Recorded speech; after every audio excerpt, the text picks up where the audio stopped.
தமிழகம் எங்கும் கிளைகள் கொண்ட Annamalai institute of hotel management and hospital management படிப்பில் சேர்வதற்கான அட்மிஷன் நடைபெறுகிறது. தமிழ்நாடு இன்றைக்கு இருக்கிறது. 2023ஆம் ஆண்டுக்கான 63 விழுக்காடு தமிழ்நாடு மக்கள் நகர்ப்புறங்களில் தான் வசிக்கிறாங்க. எல்லாருக்கும் எல்லாம் என்ற நம்முடைய கோட்பாட்டின்படி பொருளாதாரத்தில் பின்தங்கி இருக்கக்கூடியவங்களுக்கும் சொந்த வீடுகள் இருக்கணும் என்பது என்னுடைய கனவு. அந்த வகையில் காலநிலை மாற்றத்திற்கேற்ற சுற்றுச்சூழலுக்கு உகந்த குடியிருப்புகளை ஏழை மக்களுக்கு உருவாக்கி தருவதற்காக நமது அரசு நகர்ப்புற வீட்டு வசதி திட்டத்துக்கு டெவலப்மெண்ட் பாலிசி லோன் என்ற வகையில் $190 மில்லியன் உலக வங்கி கடனாக கொடுத்துருக்குறாங்க.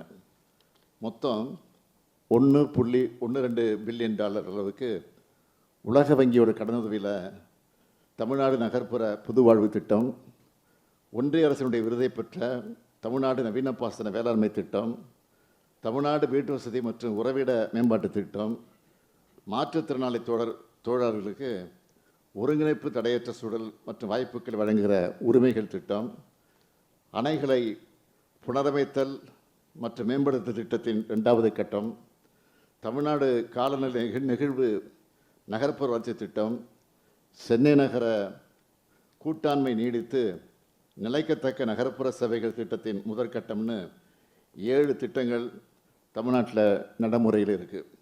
இதெல்லாம் தனிப்பட்ட முன்னெடுப்புகளாக இல்லாமல் பல்வேறு கட்டமாக செயல்படுத்துகிற நீண்ட நெடிய கூட்டாண்மைக்கு இலக்கணமாக இருந்து வருது. வெறும் கடனுதவி இதில் உலக வங்கியோட பங்கை நாம் சுருக்கி பார்க்க முடியாது. அதையும் தாண்டி நீடித்த நிலையான மேம்படத்தக்க வளர்ச்சியை தமிழ்நாடு அடையணும் என்கிற ஆழ்ந்த அக்கறையின் வெளிப்பாடு தான் இது. வருங்காலத்தில் உலக வங்கி உதவியோட $409.79 மில்லியன் மதிப்பிலான முக்கியமான சில திட்டங்களை தமிழ்நாட்டில் செயல்படுத்த போகிறோம்.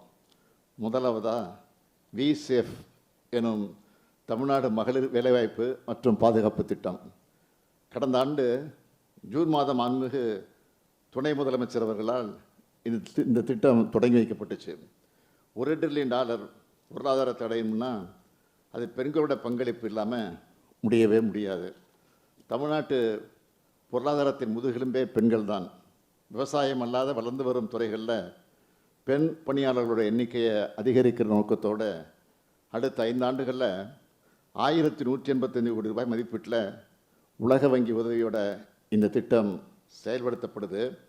2வதாக தமிழ்நாடு கடல் வளங்கள் மற்றும் நீல பொருளாதாரத்தை நிலையான முறையில் பயன்படுத்துதல் திட்டம்.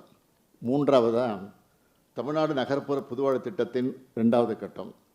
உலக வங்கியோடு சேர்ந்து இப்படி இன்னும் பல திட்டங்களை செயல்படுத்தி தமிழ்நாட்டு மக்களோட தேவைகளை நிறைவேற்ற என்னுடைய அரசு ஆர்வமாக இருக்குது. அதுக்கு நம்முடைய பார்ட்னர்ஷிப் தொடரணும். 9.69 விழுக்காடு பொருளாதார வளர்ச்சியோட இந்தியாவின் வளர்ச்சி இன்ஜின்னா அது தமிழ்நாடு தான் இருக்கும்.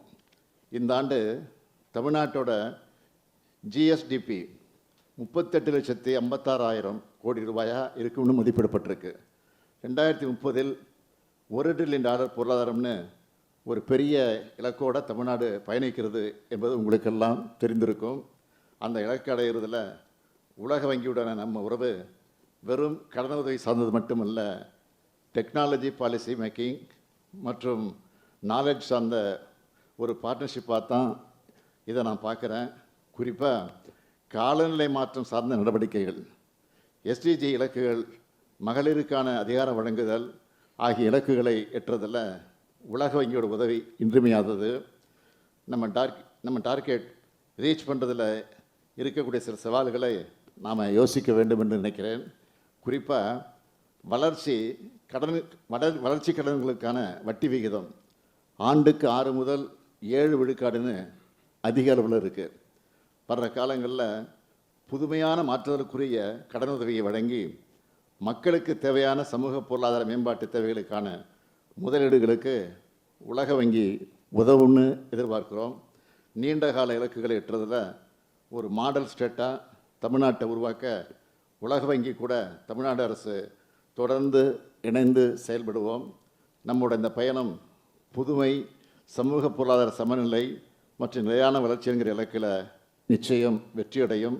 அதுக்கு தொடர்ந்து உங்களுடைய ஆதரவு வேண்டும் என்று கேட்டுக்கொண்டு இந்த அளவோடு என் உரையை நிறைவு செய்கிறேன். நன்றி, வணக்கம்.